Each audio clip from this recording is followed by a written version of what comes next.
On September 24th of 2003, John McLaughlin brought a .22 caliber handgun to school with the intent to, quote, shoot some people because they were, quote, teasing me all the time.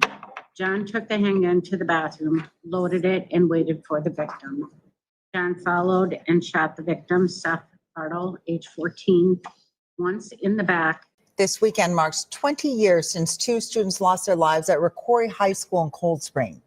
Bullets hit 14-year-old Seth Bartell and 17-year-old Aaron Rollins while they were leaving a locker room. Rollins died at the school. Bartell died at the hospital. The shooter, 15-year-old Jason McLaughlin, received life in prison with a possibility of parole after 33 years. And we are about to do something that we have never done before, and frankly, I didn't think we would ever do, and that is cover a parole hearing for a school shooter. If one could imagine that parole eligibility would even exist for someone who would do such a thing, but then for someone to get that eligibility 10 years sooner than the judge had ordered. And that, of course, is because he was a juvenile. And they consider it to be unconstitutional to give someone a longer sentence. And again, make that make sense. We can't give leeway for school shooters, in my opinion, but here we are, up for parole. Now, we are going to hear from the DA at the end of the hearing, so make sure to stick around for it. Now, this is Minnesota. This is our first Minnesota hearing that we will be covering, but we have many more to bring to you. So the format is different, but I'll unpack that all with you at the end. Anyways, for now, let's jump in. Our records indicate after planning for approximately 1 week, at approximately 11 a.m. on September 22nd of 2003, in the city of Cold Spring, John McLaughlin, age 15, went to school and checked the school security cameras to determine the angles of the surveillance cameras. McLaughlin then fired a second shot, striking another victim, Aaron Rollins, age 17, in the base of the neck. McLaughlin continued to follow his intended victim, Seth Bartle, up the stairs. According to witnesses, McLaughlin held the handgun inches from Seth Bartle's face and fired a third shot. Both victims died as a result of their gunshot wounds. On August 30th of 2005 in Stearns County District Court, John Jason McLaughlin was sentenced to count 1, murder in the first degree, to serve a minimum of 30 years of incarceration. Count 4, murder in the second degree, 12 years to be served consecutive to his life sentence. And count 6, possession of a dangerous weapon on school. This sentence has been served as it was assigned concurrent. Due to new legislation regarding individuals who were juveniles at the time of their offense, Mr. McLaughlin now has the opportunity to be reviewed by the Supervised Release Board after serving a minimum of 20 years incarceration. Today's review represents his initial review after serving approximately 21 years of incarceration. His minimum confinement release date was originally September 22nd of 2033. Given the changes by the legislature regarding juvenile cases, Mr. McLaughlin is eligible to be considered for parole as of September 23rd of 2023. Thank you. Turn this matter over to the board. Commissioner. Good afternoon, Mr. McLaughlin. How are you today? I'm all right. I'm good, thank you. All right. Mr. McLaughlin, I'd like to start off by asking you to tell the board what it is you'd like to see happen as a result of today's meeting. I would like to give parole and move down to medium custody. All right. So really, you'd be looking to move down to medium custody. Parole would come at some point down the road. Parole would connotate release. Just to be clear, what interests you in moving down to medium? I would like to take I think it's called Prison Fellowship Academy. class. What interests you in that? What do you know about that? Well, it's just a religious based class that's what interests me about it. And I was in prison fellowship in Stillwater when I was there before COVID hit, and they canceled it. And I always wanted to finish it, so I kind of want to go to Lionel Lakes to go to prison fellowship to kind of get the full experience. Okay. So can you talk about how you have changed during the course of your incarceration?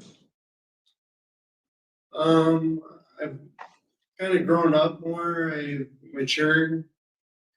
I don't play around as much. I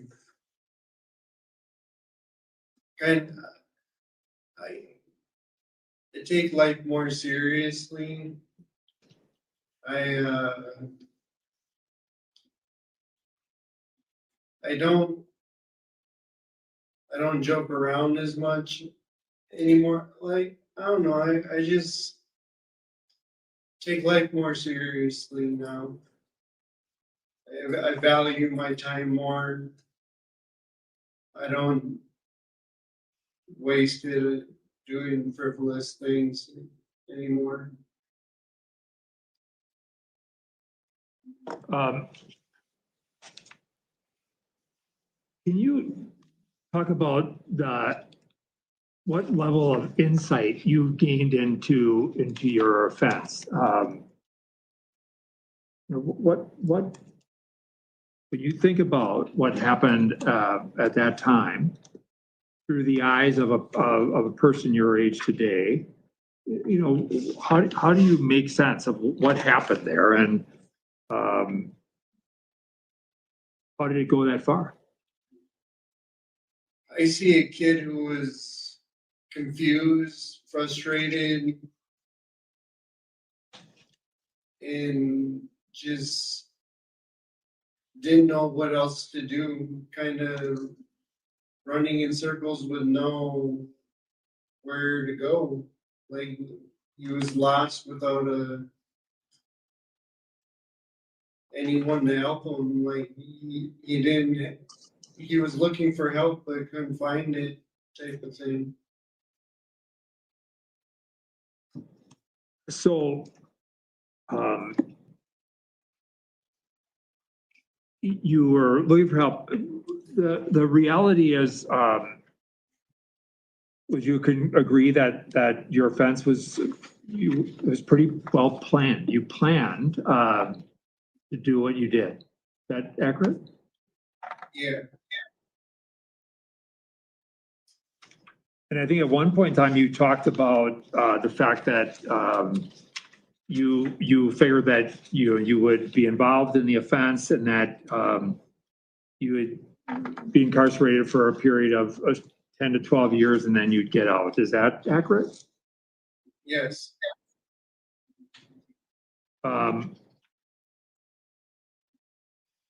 When you think about what happened, who do you think was affected by what you did, and how were people affected? Looking back, I see that there were a lot of people affected, not only just me, my family, the victims and victims' families, but going through court, I see like people in the community, my friends, people that I didn't even know in school were affected. And it bothers me to see how many people I've affected that I didn't even know. How I mean, how, obviously we know with Seth and with Aaron, how they were impacted with the loss of their life, but in what ways do you think others were impacted? So you said, there's a wide swath of people who were impacted. In what way? How do you think it would have affected different people? People were afraid to go to school. People were afraid to like even be around the building of the school. Like it just impacted people. Like they didn't even want to be associated with the school anymore. Like they had to move out of town and go to a different school because they were afraid. That's how afraid they were of going back to school.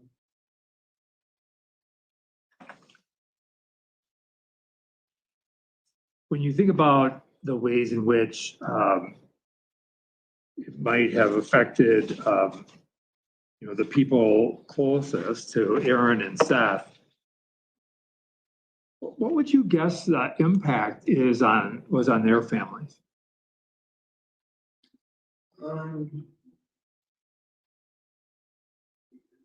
I just remember the stories that they told in court, and it kind of haunts me to this day. Like I have a hard time sleeping,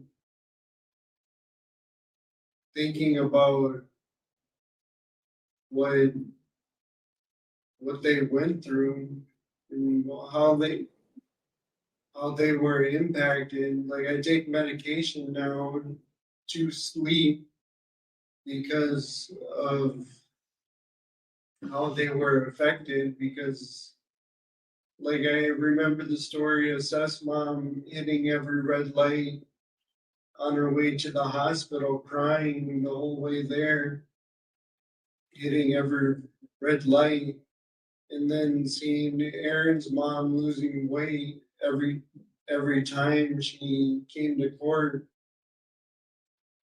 and just the visuals and the stories of that over and over again just affects me to a point where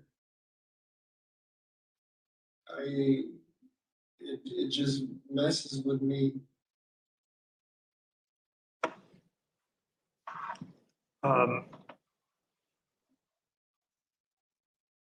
Do you believe, Mr. McLaughlin, that that you could one day be released back into the community and not be a risk to public safety? I absolutely believe that 100%. And on the basis of what? I mean, what informs that? What should we take from that as to the reason that you wouldn't be a threat to public safety? Because I've learned so much in prison being around violent people. Like I've learned how to manage my anger and impulse control and everything like that, to the point where when I get angry, I actually laugh at myself when I get angry, because of all these classes that I've taken. They've shown me why I get angry and what makes me angry, and it just makes me laugh that I'm getting angry over something so small. And I just don't get angry anymore over hardly anything. And I just like, you can look at my discipline record. I got into one fight in 21 years. And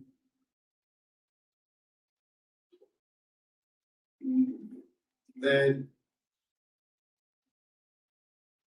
you know, I don't know,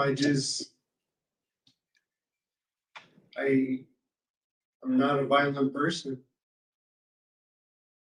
What kind of, I mean, what kind of support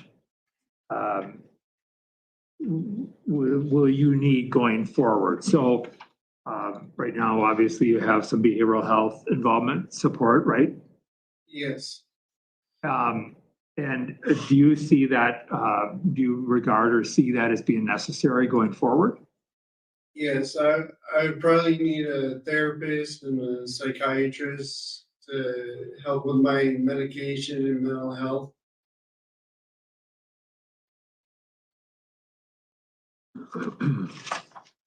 Um,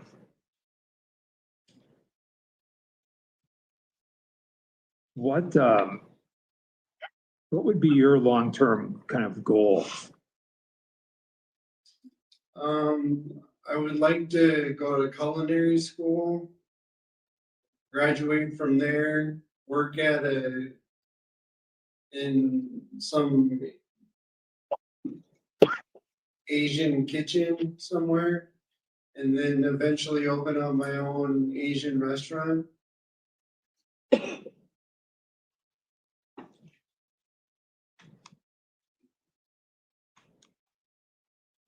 And your ability, do you believe, Ms. McLaughlin, that you would have the ability to take care of yourself if you were one day released into the community? In other words, to be making sure that you're medication compliant and doing everything that you need to do to minimize your risk. I would need help at first, learning to drive and stuff like that. After I learned the basic, like how to apply for an apartment, how to fill out a job application, stuff like that. After I get all that figured out, I think yes, I would be able to take care of myself.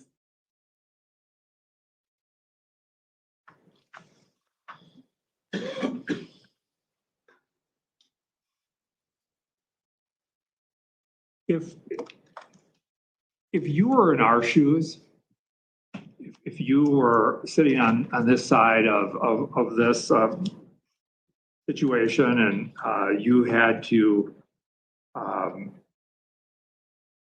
make a decision about whether or not John McLaughlin would deserve to at this stage, and is in a place at this stage to step down and move toward parole, what would be the factors that you would think are most important? I would look at everything that I've done over the last 21 years. I've graduated high school. I've taken several classes. I've remained relatively discipline free. I've saved up, a decent amount of money in a short period of time. I've held a job for, 2.5 years.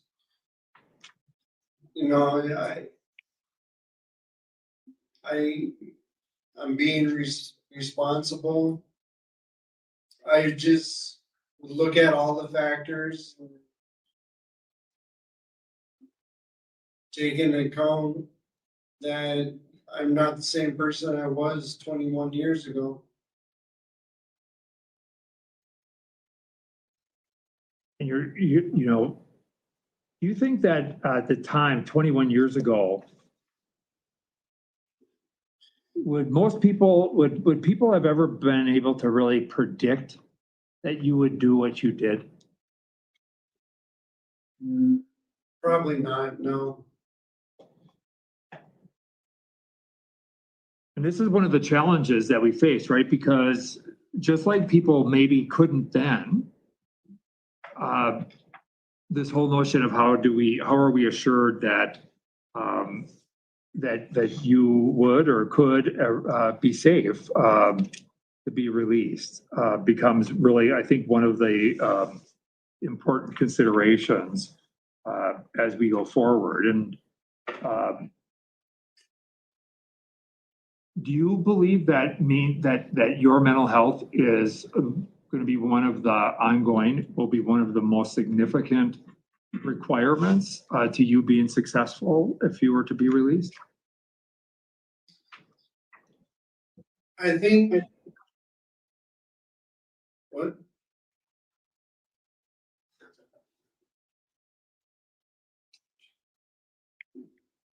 Can you hear me? Did someone say so? No, nothing here. Oh, okay. I think my mental health would be an important factor. I don't think it'd be the most important factor. I think I got my mental health pretty much under control. I take my medication all the time. I'm compliant. I take it every day. I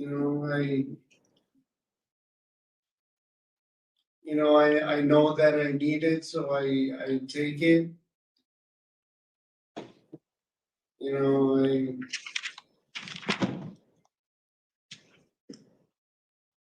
If mental health is not that, which I appreciate, you said it would be important, but not the most important factor. What is going to be the most important factor? I would say my support system, my family.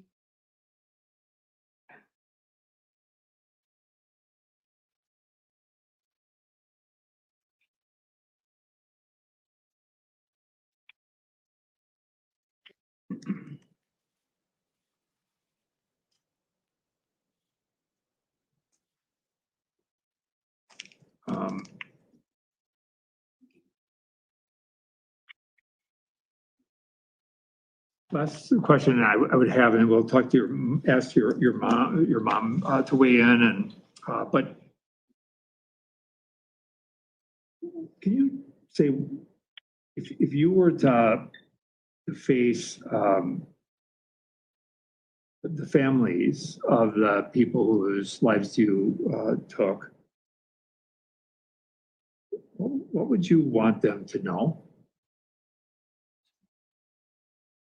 I would want them to know that I'm sorry and that I'm living my life the best way that I can in a way to honor their sons. Like I'm trying to stay out of trouble. I'm trying to do good.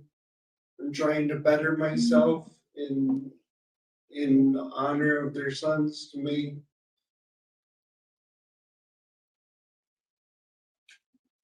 Thank you. Ms. McLaughlin, thank you for being here today. We appreciate you participating in this. I'd like to open the floor to you to provide your thoughts regarding the changes you've seen in your son over the course of time.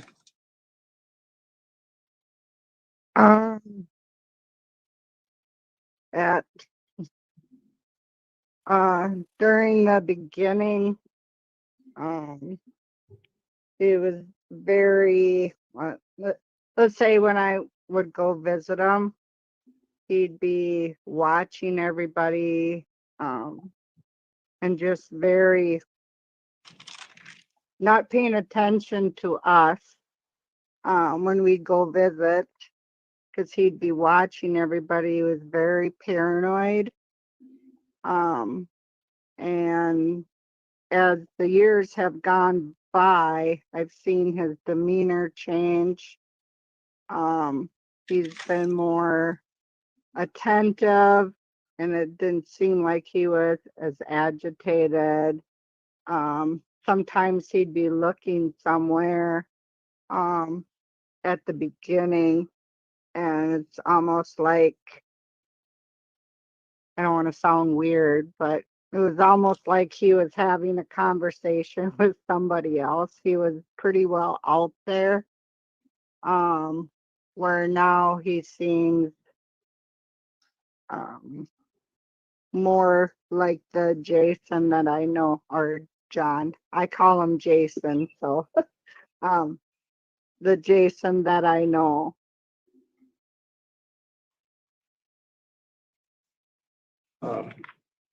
What do you think is going to be the most important thing that he needs in order to be successful? What other kinds of things do you think he would benefit from?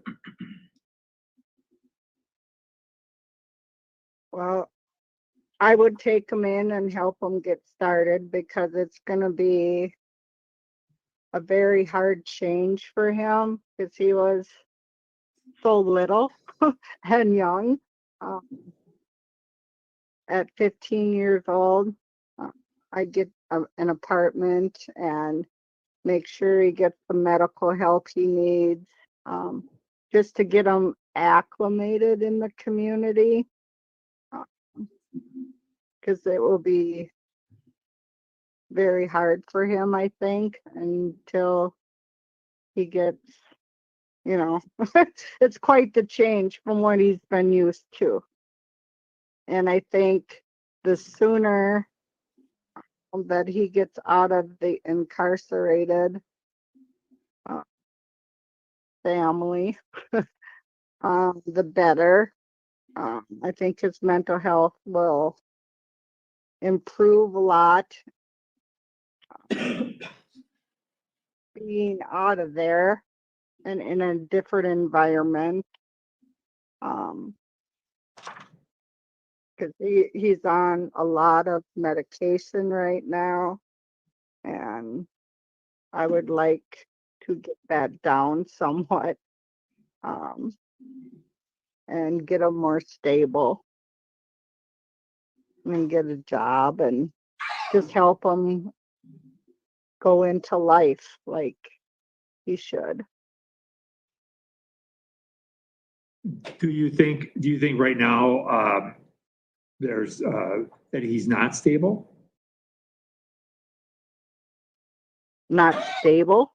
Yeah, you had said that, you'd like to see the medication go down a little bit and help him stabilize. Do you see him as being not stable at this time? Not that he's not stable, but I think he needs more medication being in the environment that he's in. Right. Where if he was in a safer place, then the medication, I'm assuming, will go down. But he would need to talk to a psychiatrist, psychologist for probably many years, if not forever. And I want to be there to help him to get acclimated into the community. Do you think that will be easy for him? Be easy for him for what? To re-enter, to come back into the community?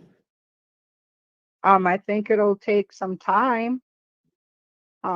He was just a kid when he was in there. And that's why I would want to live with him and be with him and guide him into the community, schooling, learning how to drive, getting a phone, learning how to budget. I mean, everything he has to learn because he wasn't old enough when he was in prison. All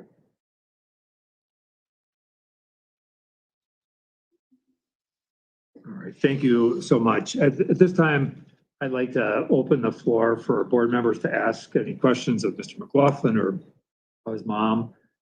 So with that, I'll just open the conversation. Okay. Go ahead. Mr. McLaughlin, you're currently at Oak Park Heights. What is it that's going well for you there?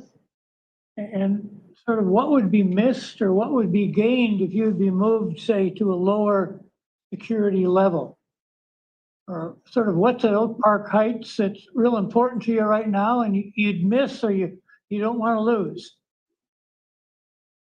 Right now, what's going well is I got a good paying job. I'm at top pay. I make good money. I save quite a bit of money right now.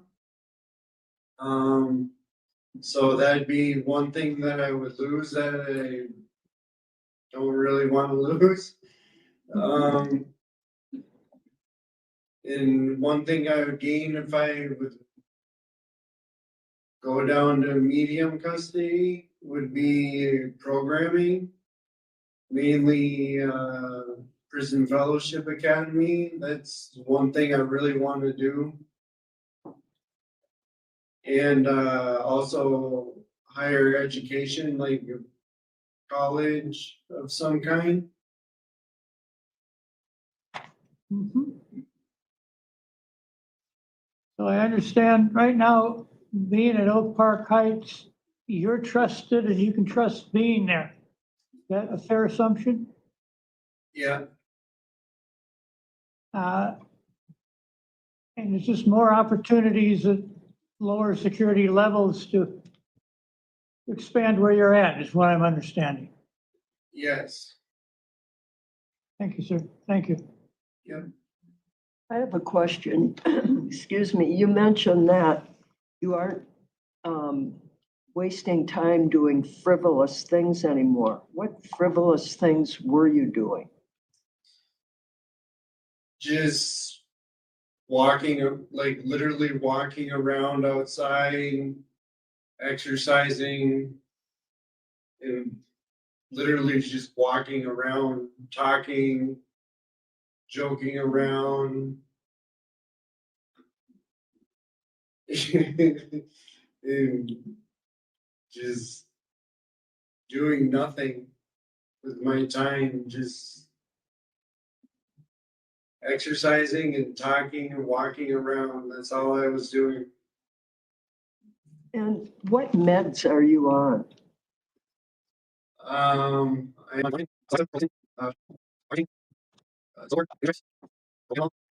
Do you believe you need all those meds? Like, what are you like without all those meds? What was that? What are you like without all the medication? And do you believe you need all the medications? As of right now, I do believe I need all of them because without them, I'm a nervous wreck. Like literally everything causes me anxiety. Like talking to people causes me anxieties. Just the thought of someone coming to talk to me causes me anxiety. I can't sleep. I'm up all night. I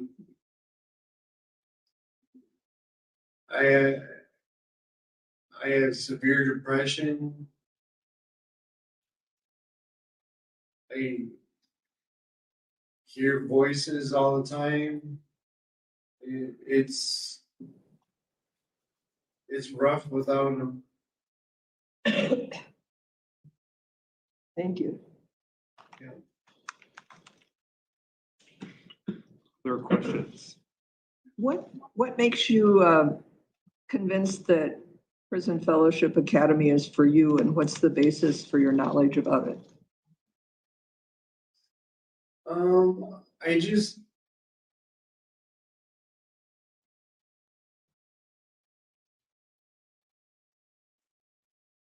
I just have a feeling that it's for me. It's just something I've always wanted to do ever since I've come into faith, and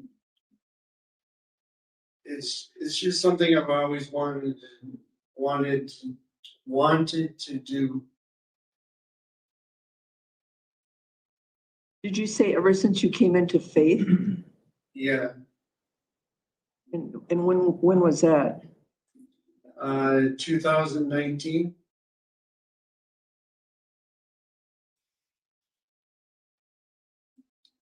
So what do you think Prison Fellowship Academy could do for you?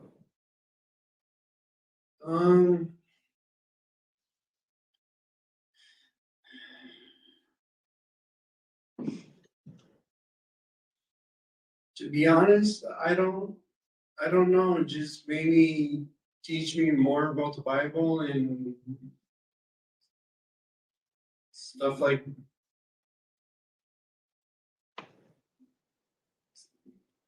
how Christ lived and stuff like that. I'm not really for sure. I'm not really knowledgeable on the content of the class. I just know it's a faith-based class. That's why I want to take it.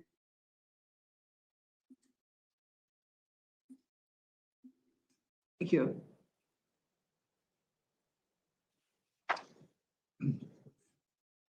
Mr. McLaughlin, I- go ahead, Andrew. Sorry, Commissioner.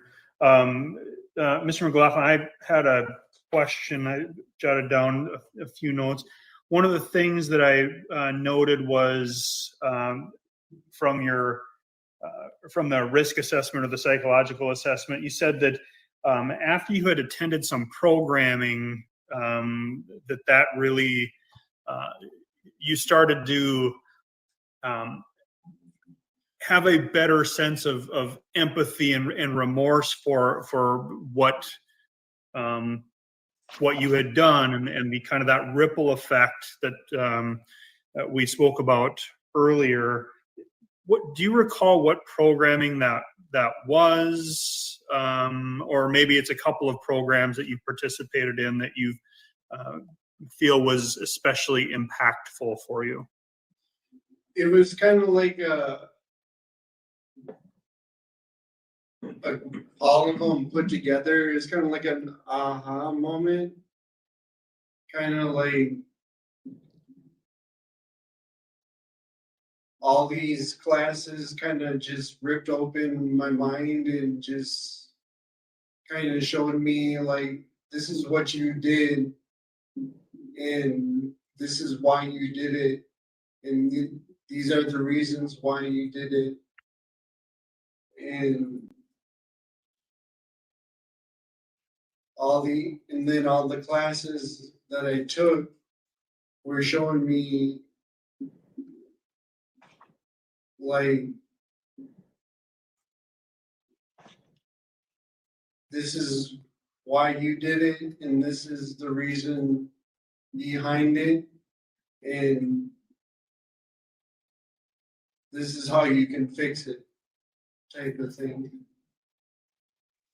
So it was kind of like all the classes together kind of showed me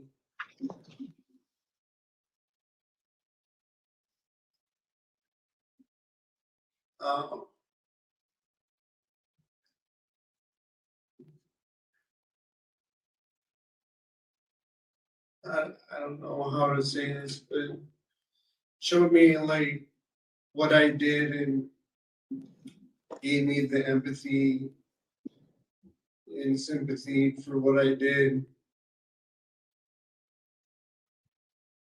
You think it gave you some insight? Yeah. Okay. All right. Thank you. Well, I just have a follow-up question.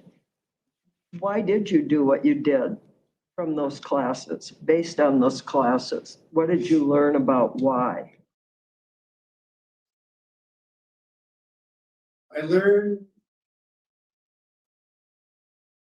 basically why I did what I did was because I was ashamed of asking for help because I felt asking for help was a weakness. And I had to do everything myself. And if I didn't know how to do something, I just kind of went to the extreme and just did everything the most extreme way, just because I didn't know how to do it.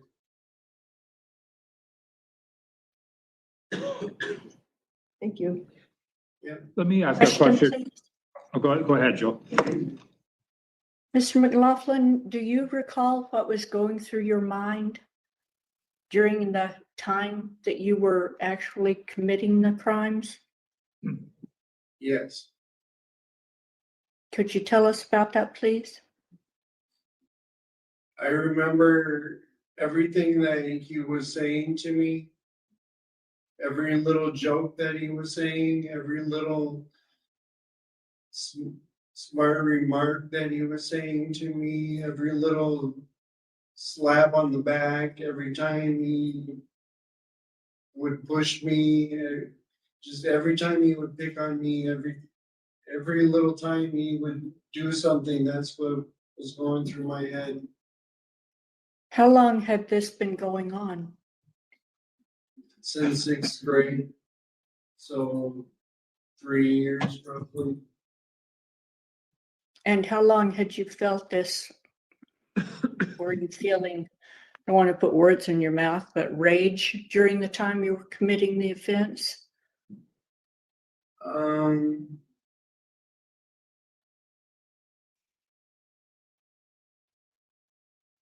Or do you know what you were feeling? I wouldn't say I would feel enraged, but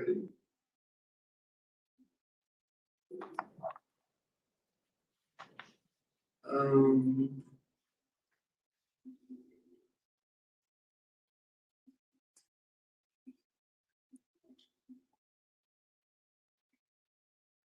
don't know.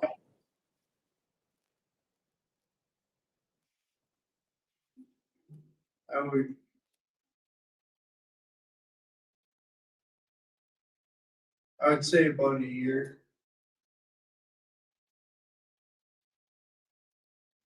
So the feeling had been building about a year? Yeah.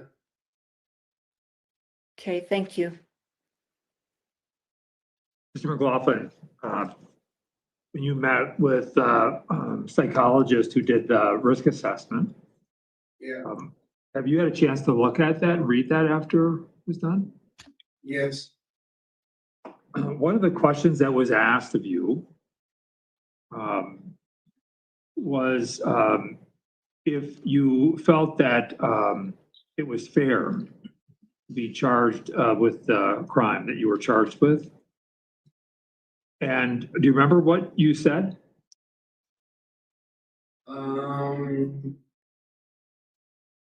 Not exactly, no. So I think you expressed that you thought that receiving a concurrent sentence may have been more fair than a consecutive sentence. Why is that?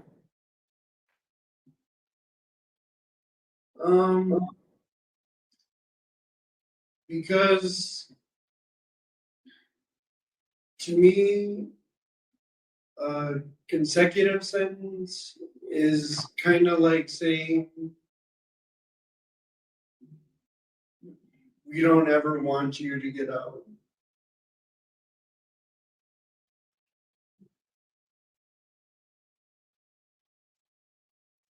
And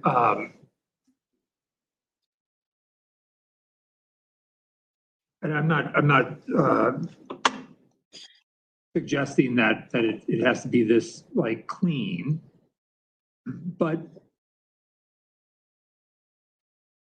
I've heard sometimes people will refer to like concurrent sentencing in cases like this, that it's almost, this is a kind of a crude reference, but it's a twofer, right? You were responsible for taking the life of two people, and a concurrent sentence effectively makes that sentence one.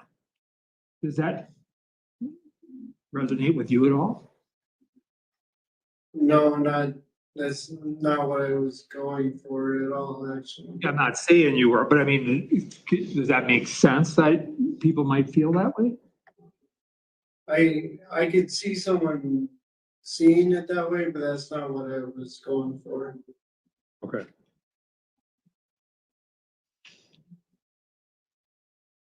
All right, Mr. McLaughlin, before the board begins the discussion and deliberation about the next steps, I want to briefly open the floor to you for any final comment that you would like to make to the board.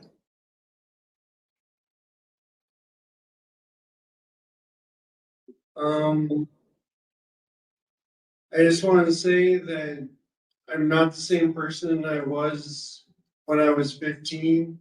I'm much more mature. I've grown.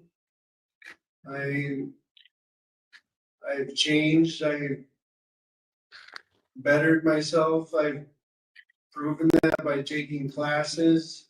I've gotten my high school diploma. I've taken several self-improvement classes. I've saved up money for when I get out. I continually save up money.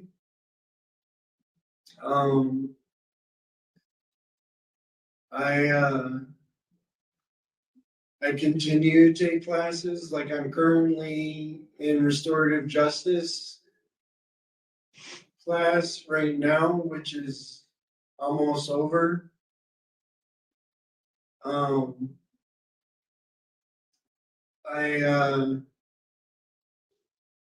I just want to express that I'm not the same person anymore, and I just ask that you give me a chance at life and give me parole. Thank you. One last question, just because I want to just notice, you said that you're at top pay right now, because you're working in, are you still working in the kitchen? Yes, What's top pay? $1.25. All right. Thank you. All right, with that, we'll close the discussion and open it up to board deliberation. Thoughts? Here's about next steps. I have a question that's not about the next step, but is it, I felt like there's been other situations that when someone is eventually paroled, that they are restricted from a community, that go to that part of the state, or that's something that can be done. Can be done, yes. I think in this situation, that's. And then if that might impact the release plan, I think. Yeah.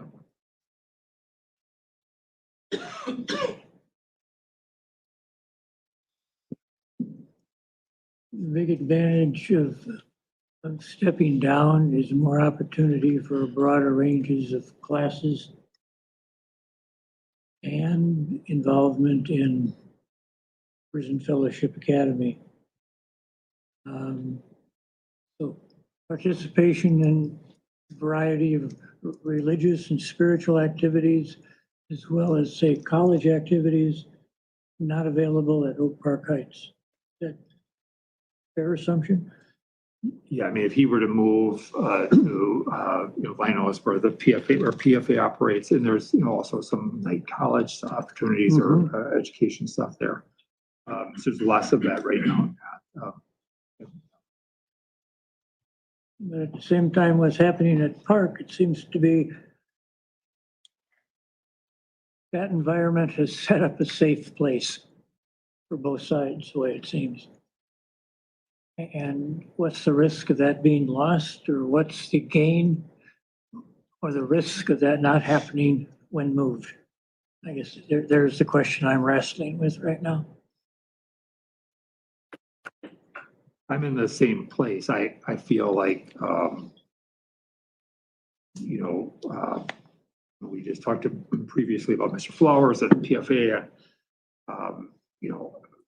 which I think moving Mr. McLaughlin, I don't have, from a security standpoint, don't have big concerns about bringing him to medium.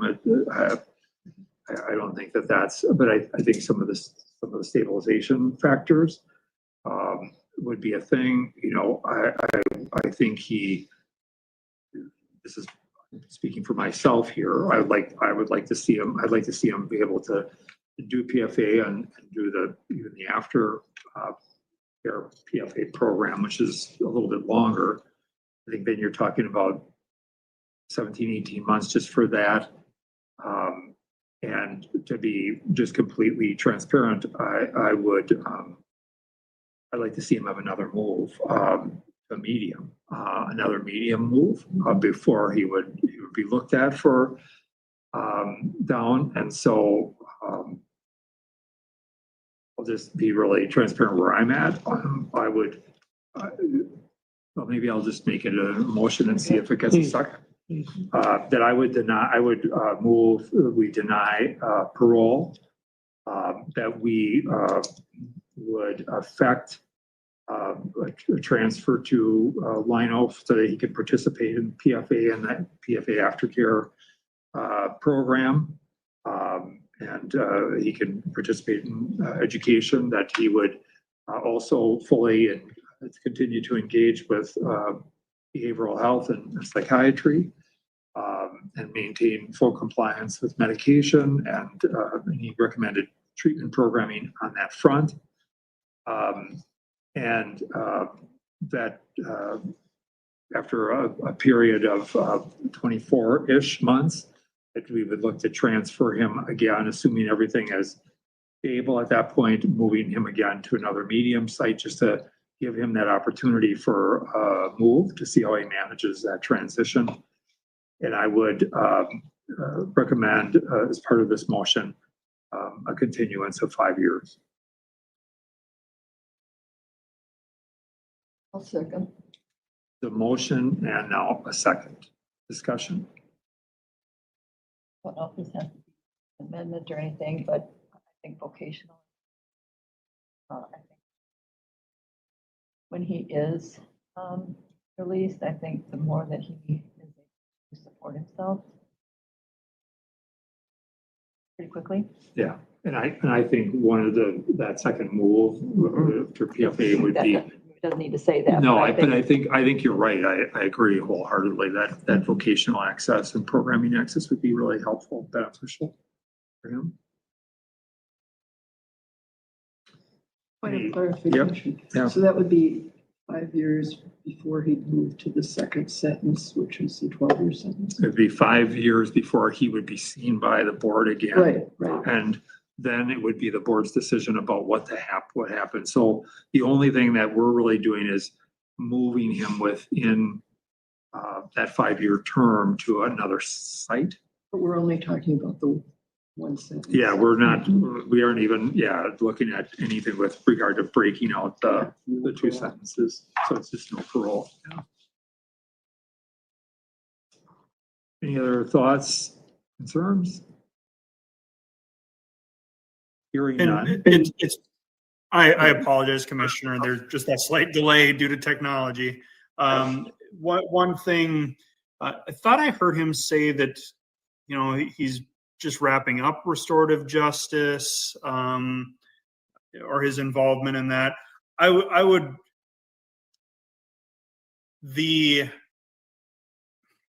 didn't feel like there was enough or as much recognition of the impact as I would have maybe hoped. I would really encourage continued kind of self-exploration on that front. That fell a little flat for me as part of this interview, and I recognize it could just be the stress of the interview, but still, that is something that I think is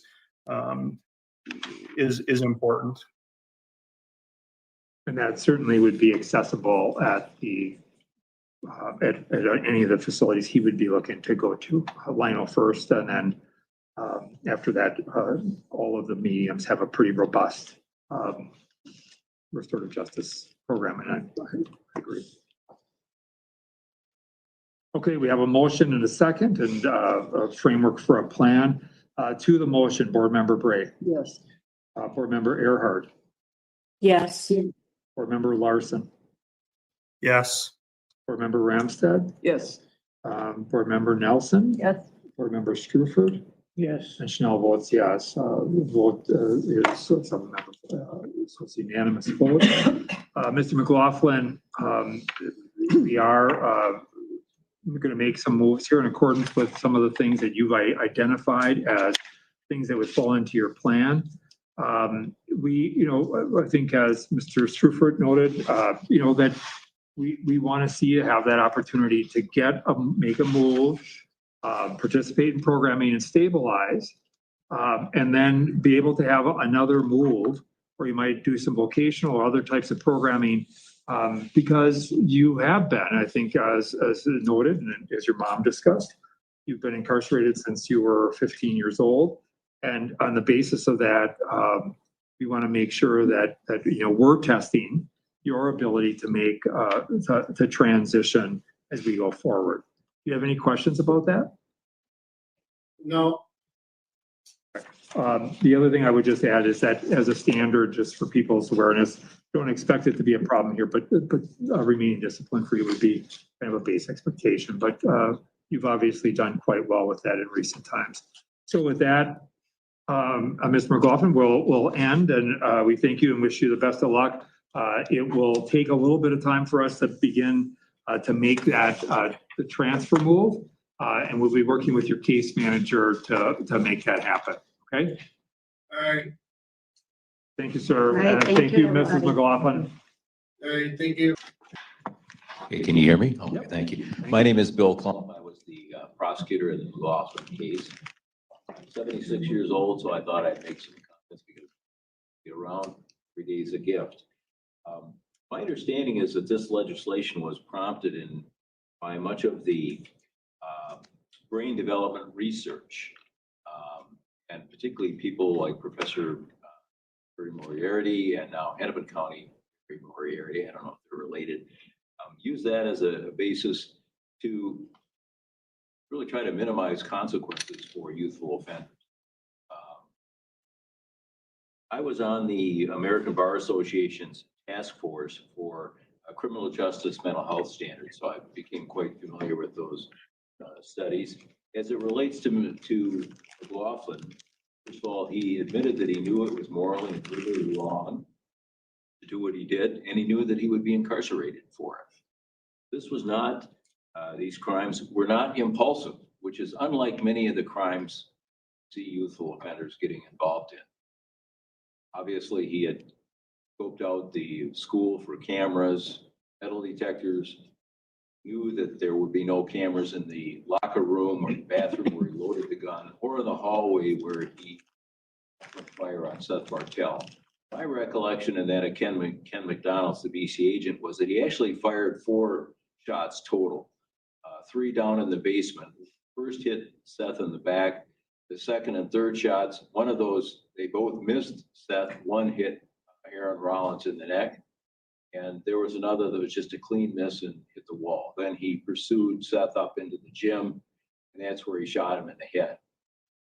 He obviously knew shooting people was wrong because he didn't shoot the football coach, Mark Johnson, which would have allowed him to make his escape. I think he had no intentions of doing that. He did send a goodbye message to a girl by the name of Brittany. I've forgotten her last name. Wouldn't want to use it in. He had a relationship with her. He created a girlfriend to correspond with her. And in fact, Seth Bartell had a relationship with her as well. I mean, they were 15 years old. They were friends, but I think McLaughlin was very much jealous of that relationship. We did not try to pursue that at the trial because Brittany was very vulnerable emotionally, and we didn't want to put her in the position in any way, shape, or form where she felt she was somehow responsible for what McLaughlin had done. And frankly, didn't need it. But obviously, in 40+ years of prosecution experience, he would not be the first male to commit some heinous act over jealousy involving a member of the opposite sex. Keep in mind as you look at these brain studies that there were hundreds, if not thousands, of students with adolescent brains that went through Ricori High School. Some had chemical dependency issues, which McLaughlin did not. Some had been sexually abused, which McLaughlin was not. Some had grown up in homes with domestic violence, which McLaughlin had not. And some also had mental health issues, and McLaughlin had some issues there. But none of them brought a gun to school and killed 2 innocent students. When I was in the Washington County Attorney's Office for 7 years, I got involved in a lot of prison-related cases. One time, I think it was Frank Wood that I asked, what's the cure for homicide? I mean, we can treat sex offenders, we can treat chemical dependency, we can treat mental illness. I mean, drugs can be wonderful ways of treating mental illness as long as the person continues to take them. And what I think Frank told me was old age. And I guess that's, I think, the solution here for Jason McLaughlin. What is it that caused him to cross that line from being a law-abiding moral citizen to killing 2 innocent students? We really don't know what causes people to do that. We can look at sorts of things, we can treat things, but we do know that old age does as much as anything else to prevent that sort of a reoccurrence, and that's why we have life sentences. To segregate people, to keep them away. It isn't a cure-all. I mean, I prosecuted some prison murder cases. I prosecuted cases where the murderers had previously murdered people. Not everybody gets the message. But my message is that the punishment has to fit the crime, and this was a horrendous crime. I think you understand that the impact of this was far beyond the Bartell and the Rollins family. And I think that continues today. A school shooting still makes front page news and is on the TV regardless of where it happened. So I think it's important that the public have confidence that when that sort of heinous crime occurs, that there's a consequence for that and that society will be protected. I think that's my message to you. I wrote a letter where that's in the files. Thank you for your time and thank you for your consideration today. Thank you, Mr. Clark. We really appreciate you being here, and we appreciate the input that you're providing. And we are adjourned. Thank you. And there you have it. And I think the DA, he said what a lot of us was thinking, which is that people need to understand that when you commit crimes like this, you can't get parole. To me, I don't know, is it just me, but the idea that a school shooter could actually be sitting up here with a chance at freedom is just beyond my comprehension.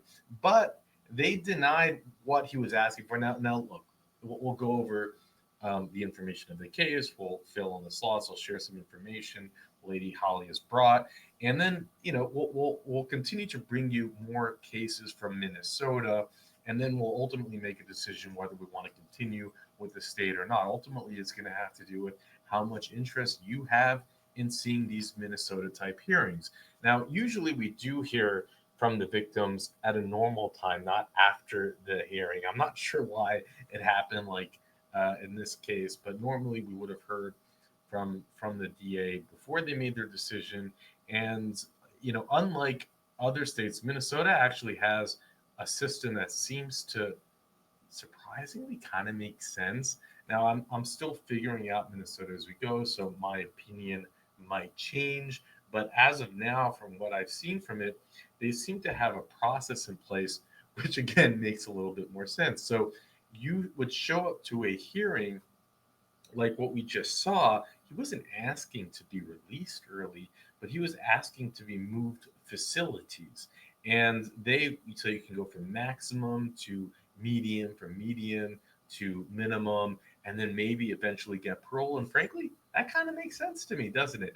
Except, of course, if you are bringing up the victims every so often to go through this entire process. But we see that happen anyways with parole hearings, where victims sometimes have to show up every year. Um, but gosh, okay, where do where does one start on this? I mean, we see this time and time again. We see it so often that it's quite uncanny, which is birds of a feather flock together. I mean, you hear from mom, and it's like, okay, well, I mean, uh, if she could have done and said anything to make the board really squeamish about him getting potentially paroled, I think she checked all the boxes. I mean, talking about how he hears voices, talking about all the problems he has, and then in the same breath, basically saying, I want to get him off of his therapy. And it's like, whoa, do you even hear yourself, lady? Like, it almost seems like she thinks her son's the victim. That was my impression of it. Um, really, he shows no remorse. He shows no insight at the end. He gives no. It was just a very scary hearing. I mean, there are like some people who go. You might think like, I don't know, maybe they'll do something so crazy. They're 15 years old, and maybe they have redeemable factors, but he had none. I mean, it's like, well, why do you want to move to a different facility? Oh, because of I want to for Bible studies. Oh, are you interested in it? Oh, I don't know. Like he didn't even think about it. I mean, you have all this, and there's nothing there at all.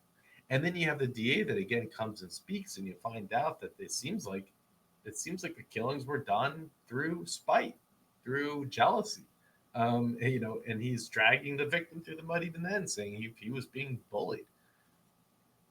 Um, this scary stuff. I mean, imagine the headline: "School shooter gets paroled." I just, you can't send that message. I don't even know. But let me.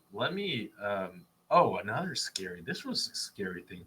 He's talking about how he's making money, and he must have mentioned it what 3 or 4 times. I asked Grok try to find out. Remember, they asked too. They're like, "How much do you make? $1.25." So They did the math for me. It does the total hours. How much his gross would be, which would be 2,500 after. So they go through deductions. So apparently, in work, you do get deductions against your work, and Grok kind of like makes. So let's just go through this together. Deductions vary by inmate. The inmate has a significant restitution or fines. You can have 60% of your income deducted. So if the court ordered restitution or fines, which one would think there would be, um, he gets like half of that taken off, or even more than half of that. And basically, if he doesn't spend any money in commissary, with assuming the number of hours, blah blah blah blah, it comes out to he would have about $750 saved up in the bank. So he's talking about having money saved up. It just shows that a disconnect. I mean, even if he, even if even if this number calculation is wrong, I mean, he might have $3,000 saved up. Wow, yeah, you're gonna go and open up an Asian restaurant. Um, it's just scary stuff. Now let's go through the details of what happened here, and maybe you heard them mention how the coach. It was a coach. It was the gym coach that approached him and saved the day. Basically, he went into the gym and was shooting, and the coach, instead of running, just confronted him and put his hand up and said, "Drop the gun." And and at that moment of authority, he did. He listened to the coach, and very easily, because if the coach would have gone up and ran, that probably would have fueled his power trip he was going on, and he probably would have kept shooting.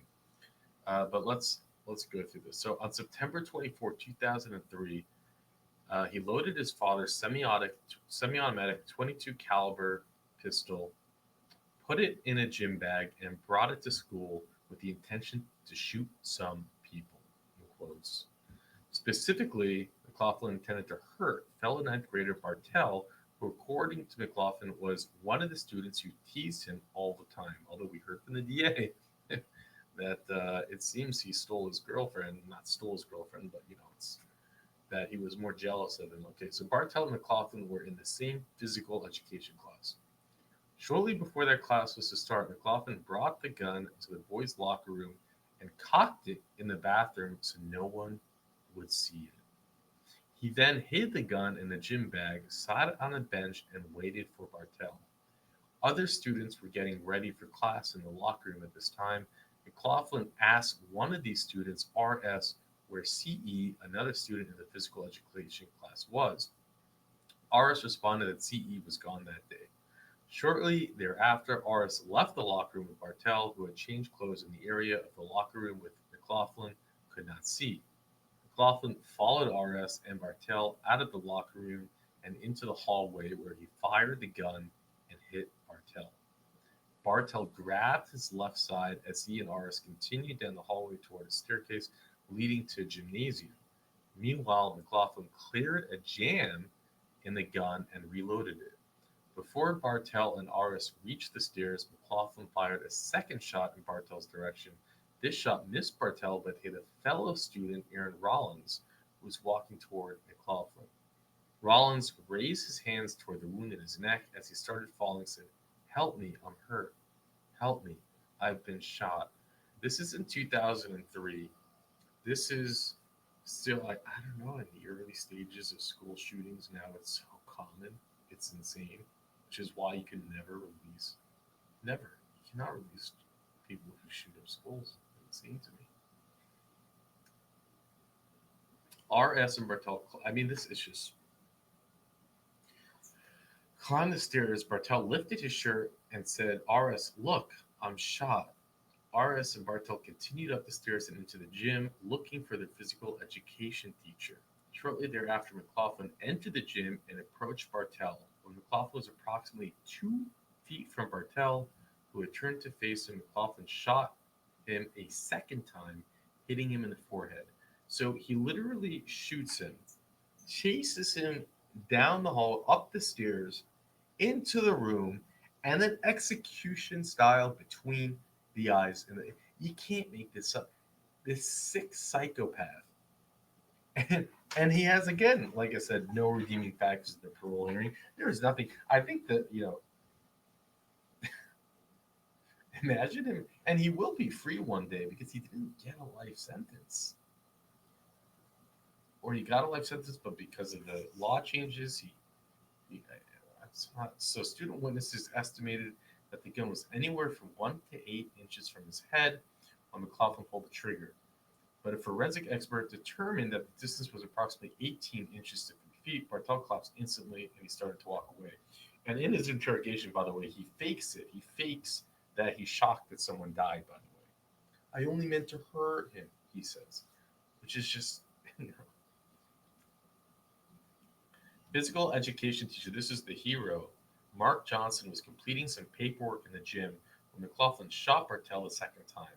As McLaughlin walked away from Bartell, Johnson stood up from his seat in the bleachers and first began to walk towards Bartell and then towards McLaughlin. After Johnson took 2 or 3 steps toward McLaughlin raised the gun and pointed it at Johnson. So he's pointing the gun at his gym teacher. Johnson stopped immediately, raised his hand, and said, "No," in a loud voice. McLaughlin then lowered the gun, ejected the remaining shells onto the floor, and dropped it. Johnson picked up the gun, grabbed McLaughlin by the wrist, and took him to the school office. Shortly thereafter, law enforcement officers arrived and transported him to the police station. And again, you can see that through all this, he has the wherewithal to even eject the bullets, which the first thing that comes to mind is that he's thinking, "I don't want the gym teacher to shoot me." So he has a wherewithal to eject the shells, put the gun down calmly, it's, and as you can see it again in the hearing, this guy is like what they call, I think, lizard humanoids. This is hellish. being supported by his mother, who's in denial. So while the officers dealt with McLaughlin, emergency response personnel attended to Bartell and Rollins, attempted to revive Rollins through CPR, were unsuccessful, and he was declared dead upon the hospital. Bartell underwent surgery soon after he arrived at the same hospital, but remained unconscious until his death 16 days later. This is the second boy shot by mistake.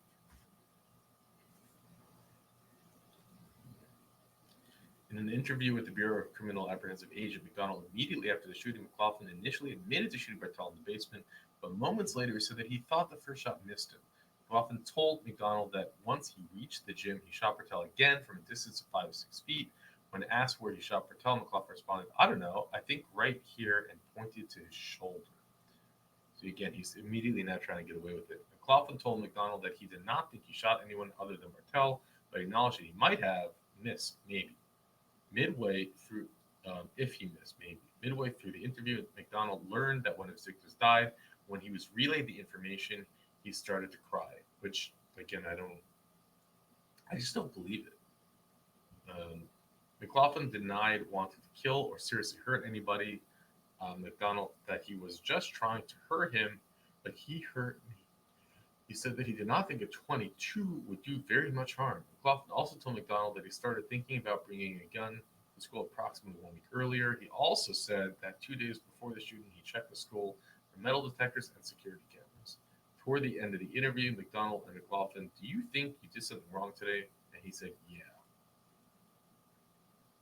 McLaughlin told McDonald that his trouble with Bartell began in the 6th grade, and he was teased basically about his zits and stuff. Of the 12 students who testified at McLaughlin's trial, including several of McLaughlin's friends, only 2 told the district court that they had ever observed any conflict between Bartell and McLaughlin. 2 of the 12. The conflict these witnesses described involved pushing, yelling, and talking, but not Bartell calling McLaughlin names or teasing him about his acne or anything else.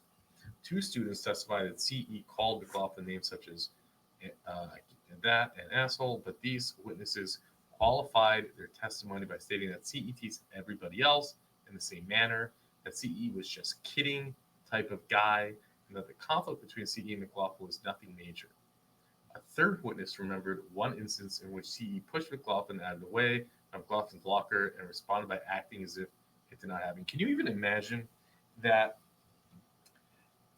your child is murdered by this psychopath who's clearly like a psychotic lizard humanoid person, and then in the court they are dragging your child through the mud, that it's his fault, that he bullied him? Can you imagine putting parents and family and students on the stand? This is insane. Instead of just taking the guilty plea, then they drag everyone through the mud again and do all of this insanity. We live in a messed up world, people. Student who said he only saw Bartell McLaughlin talking apparently testified to the grand jury. And I get it. It's the judicial system. I wouldn't have it any other way. But what I mean is that this person deserves nothing. like even when all of this was said and done, he could have just taken his. No, he has to go through court. He has to make himself the victim. He has to. Imagine being the attorneys having the defense attorney having to put 12 kids on the stand. Did you see him bullying him? Literally, you are to think of that insanity. That the one who is dead, that the parents who lost a son in the most horrendous, horrific way now has to go through a trial where their son is made to be a bully and somehow at fault for his death. Insane. The grand jury that McLaughlin was teased almost every day or every other day, and that Bartell and his friends would go to McLaughlin as they would just push him around. On cross-examination, the student agreed with defense counsel's statements. Your grand jury testimony was based mainly on rumors that you had heard. Other witnesses admitted on cross-examination that she had heard stories from other students of McLaughlin being teased, even though she never saw it happen. Defense counsel read from a statement that the same witness gave BC agents, McLaughlin was a pretty good person, and he got teased a lot and other things about a lot of things. BK, who knew McLaughlin since elementary school and developed friendship with him in middle school, told the court that she exchanged email messages with McLaughlin during the summer before ninth grade and after school year started. During this time, McLaughlin told BK that he had a girlfriend named Sh00ter and that had asked BK if she would exchange email messages. BK began to correspond with Roanoke, but she soon became suspicious there was no such person, and Roanoke was actually McLaughlin. She testified that the messages contained overly personal questions that typical 14-year-olds would not ask and had the same spelling errors as McLaughlin's messages. In one message from Roanoke, McLaughlin characterized himself as a sniper. In addition, he described an incident in which he cut the face of someone who stabbed his sister. Before class, it's just a super creep. Before classes began on that day, McLaughlin emailed BK under his own name and wrote, "Before I go, I have to ask you not to tell anyone, but this is not the news. Cops or parents, okay? So guess this is goodbye, my love." BK did not receive this message until after the shootings when she returned from school. He's super, and still, even to this day, he's making it out. Even to this day, he's making it out like he was bullied. Still denying that this happened, and we have to have the DA bring it up. Yeah. It makes me so pissed off. Now again, he hasn't gotten anywhere closer to the door, I don't think, from the outcome of this hearing. He totally flunked it, and it seems everybody felt that way. And by the way, from what we've seen, and we'll do an axe, someone who murdered his family with an axe next, literally murdered his mother and his father with an axe. We're going to do that parole hearing. But from what we've seen from Minnesota, and Minnesota, of course, has a reputation as being very light on crime, and that is absolutely true. But like what we've seen with Illinois, there's a very big difference between what prosecutors today are doing in the streets and judges than what the parole boards do. It is quite interesting. So Iowa, for example, many of you familiar with this channel would know that Iowa is the most lenient parole board that there is. They just parole everybody. I think we've seen only 3 denials out of 2 years of hearings in Iowa. And they parole the worst of the worst in the worst circumstances, with the victims pleading and crying not to parole them. And they will say, "I don't care, let's parole you." Like literally, they'll use even those words. I don't see the point in you being locked up any longer. But in like Illinois and in Minnesota, we actually see them. They are tough, much tougher than Iowa, much tougher. So it is interesting. Anyways, I'm creating a new playlist below. It's going to be called Minnesota. So if you want to keep track, we will keep adding these Minnesota hearings, and it will take a while. We have to get to know the parole board members, understand their personalities, get to see who the characters are. And so it does take a while to grow on you. And I have to know in the comment section whether or not you want me to continue showing these hearings, but I do plan on showing probably at least 10 to try to get the feel of it. And a huge thanks to Lady Holly for doing all the research on these hearings and she put together a huge document explaining the entire process of Minnesota for me, because it's not simple. It's not like Iowa or Connecticut, or it's actually quite complex. Maybe we'll go through that together at some point. But for now, I'll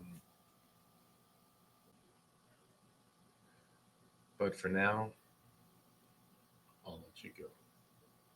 McLaughlin then fired a second shot, striking another victim, Aaron Rollins, age 17, in the base of the neck. McLaughlin continued to follow his intended victim, Seth Bartle, up the stairs. According to witnesses, McLaughlin held the handgun inches from Seth Bartle's face and fired a third shot.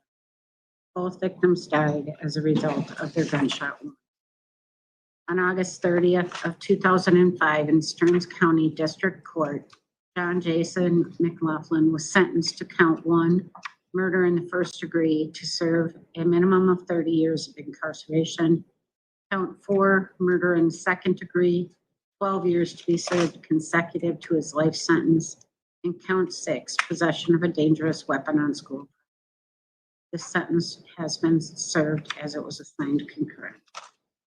Due to new legislation regarding individuals who were juveniles at the time of their offense, Mr. McLaughlin now has the opportunity to be reviewed by the Supervised Release Board after serving a minimum of 20 years in prison.